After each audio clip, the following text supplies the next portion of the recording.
Assalamualaikum semua. Apa kabar?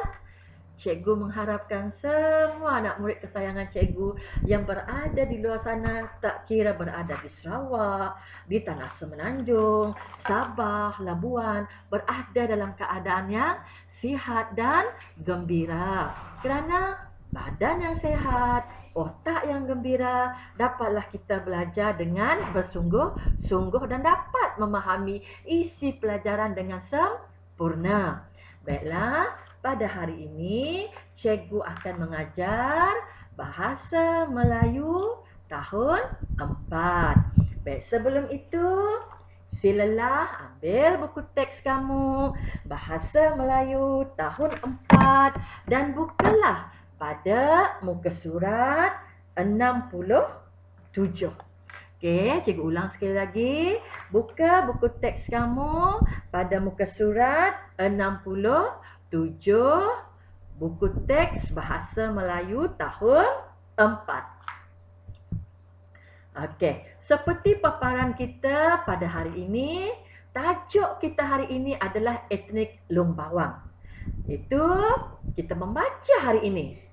Kita baca satu petikan pendek yang ringkas tetapi padat bertajuk etnik Long Bawang. Baik, sebelum itu, ingin cikgu beritahu kepada kamu, negara kita ini mempunyai pelbagai kaum dan etnik. Okey, yang terbesar Melayu, India, Cina, dan jika berada di negeri Sarawak, kita akan menemui banyak etnik yang terdapat di negeri Sarawak. Salah satunya adalah etnik Long Bawang. Yang mana etnik Long Bawang ini banyak terdapat di kawasan utara Sarawak, iaitu di bahagian Limbang dan Lawas. Baik, sebelum kita meneruskan dengan aktiviti yang seterusnya, ada baiknya kamu dan cikgu kita sama-sama membaca petikan ini. Okey, sama-sama baca ya. Etnik Long Bawang. Dayang Rosni menghantar email kepada kawannya tentang masyarakat etnik Sarawak.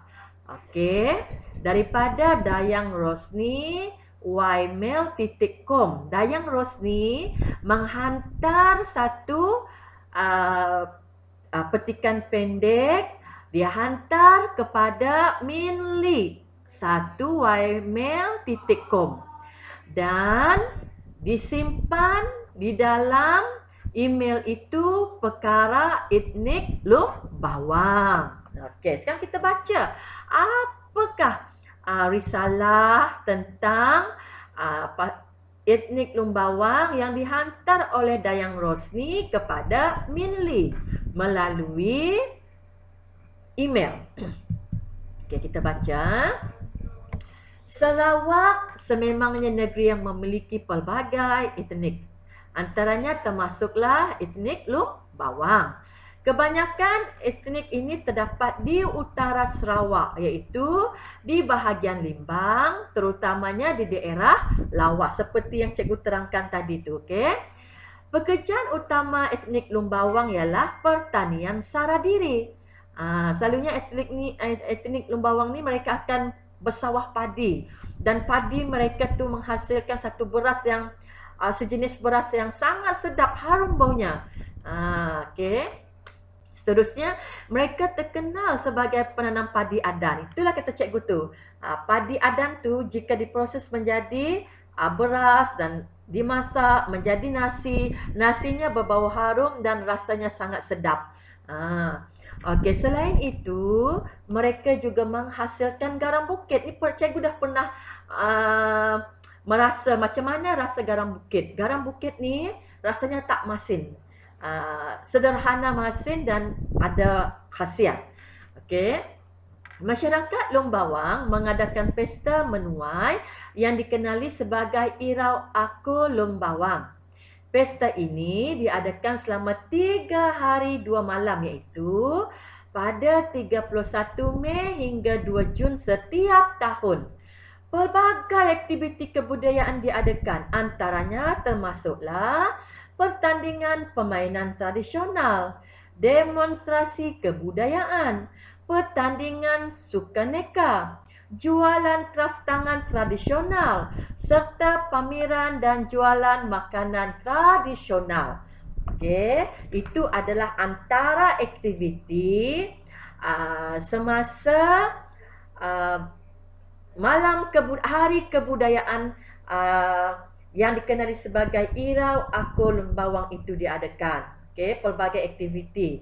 Kata cikgu tadi kan, permainan tradisional, demonstrasi kebudayaan, pertandingan sukaneka, jualan kraftangan tradisional. Yang mana ketika jualan kraftangan tradisional ini banyak hasil-hasil kraftangan yang bermutu tinggi dijual dan pelbagai jenis serta harga mampu milik. Okey. Pameran dan jualan makanan tradisional. Yang mana salah satu makanan tradisional etnik Lombawang yang cikgu tahu adalah nubalaya. Yang mana nubalaya ini sejenis beras, yang tu beras yang padi adan tu kemudian dibungkus dengan menggunakan daun lirek. Okey, dan ada cicah lah untuk makan macam tu.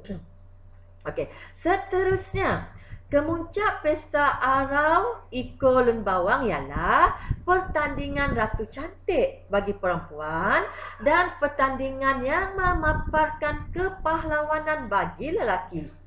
Pemenang pertandingan Ratu Cantik digelar ruran ulang, yang mana perempuan cantik. Itu maksudnya. Manakala pemenang pertandingan kepahlawanan digelar padan liu burung. Maksudnya lelaki gagah lah, macam itulah maksudnya. Dengan adanya pertandingan ini, para peserta dapat menonjolkan pakaian tradisional. Yang mana pakaian tradisional suku kaum etnik Lombawang sangat cantik, sangat asli. Kerana pakaian tradisional mereka tu, etnik Lombawang ini, saya ingatkan cikgu, diperbuat daripada kulit kayu yang dipanggil kayu talun. Okey. Dan kulit kayu ini adalah salah satu kulit kayu yang bernilai. Okey, dan mereka akan memakai baju tradisional ini ketika perayaan diadakan. Okey. Selain pada pakaian tradisional yang ditonjolkan, kebudayaan tradisional juga ditonjolkan tarian dan muzik tradisional yang diamalkan oleh nenek moyang mereka sejak berkurun lamanya. Adat ini juga dipamerkan kepada para pelancong yang datang ke negeri Sarawak. Jika pelancong nak melihat etnik Lombawang tetapi tidak sampai ke utara Sarawak, iaitu bahagian Limbang di daerah Lawas, maka bolehlah pergi melancong ke Bandaraya Kuching, negeri Sarawak, di mana di Bandaraya Kuching terdapat satu perkampungan, kampung budaya namanya, dan di sana kita boleh nampak pelbagai jenis kebudayaan kaum yang terdapat di seluruh negeri Sarawak, termasuk kebudayaan etnik Lombawang. Okey, baik. Kita sudah pun sama-sama membaca petikan ini kan?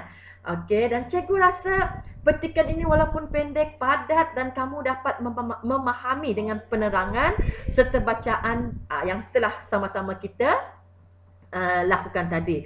Maka aktiviti kita pada hari ini adalah kita kena membuat peta iting.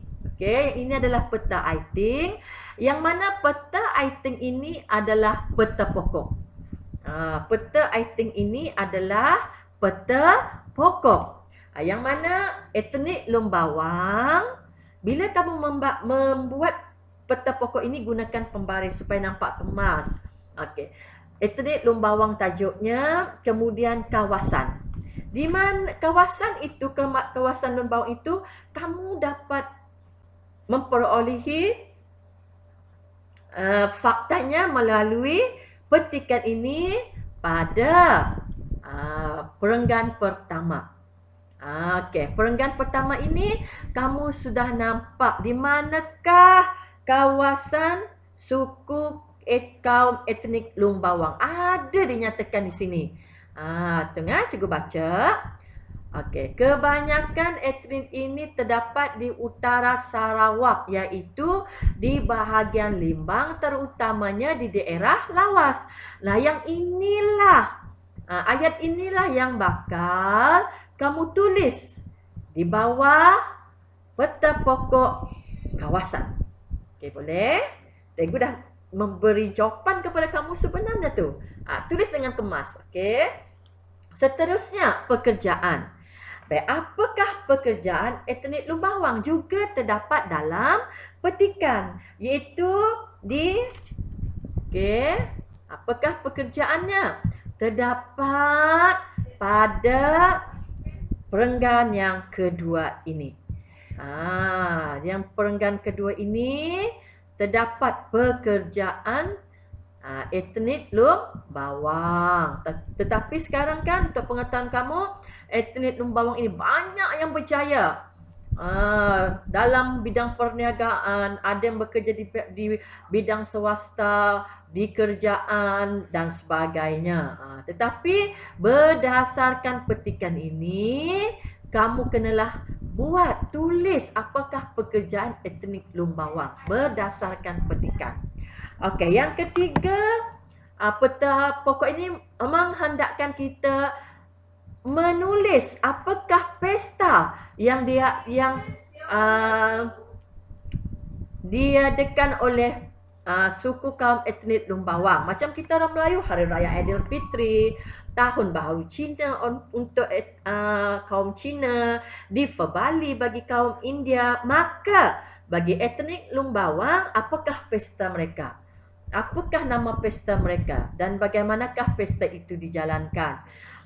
Okey. Baik, terdapat pada rangkap kedua dan ketiga. Untuk pesta tu, jawapannya terdapat pada rangkap kedua, juga terdapat pada rangkap kedua dan ketiga.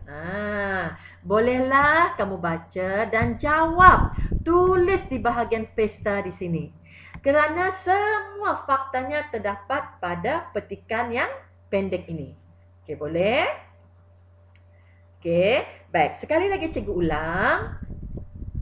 Bagi melengkapkan peta iting, yang mana peta iting ini adalah jenis peta pokok, semua info-info yang dikehendaki bagi etnik Lumbawang, bagi kawasan di mana mereka tinggal, terdapat pada perenggan pertama.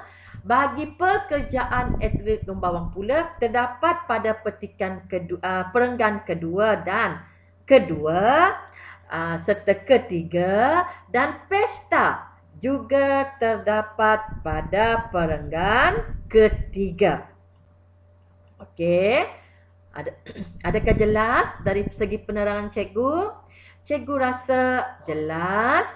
Kamu semua pun dapat memahami, dan tulislah dengan kemas tulisan yang dapat membanggakan diri sendiri. Serta jangan lupa, ketika membuat peta pokok, gunakan pembaris agar jawapan kamu nampak kemas. Jika yang kemas itu adalah orang yang smart, orang yang betul-betul ingin berjaya. Okey. Baik, itu saja untuk hari ini. Sebelum cikgu mengakhiri pengajaran kita pada hari ini, ingin sekali lagi cikgu memberitahu kepada kamu, negara kita, negara Malaysia, mempunyai pelbagai kaum. Jadi, marilah kita sama-sama menghormati antara satu sama lain, tolong-menolong, bekerjasama agar generasi kita, generasi yang akan datang, kamu dan orang lain dapat tinggal, dapat hidup, dapat bekerja, dapat belajar di negara kita Malaysia dengan penuh aman dan makmur. Serta negara kita akan menjadi lebih kaya raya. Itu sahaja. Assalamualaikum warahmatullahi wabarakatuh. Dan akhirnya, orang yang rajin pasti berjaya. Berjumpa lagi di lain kali.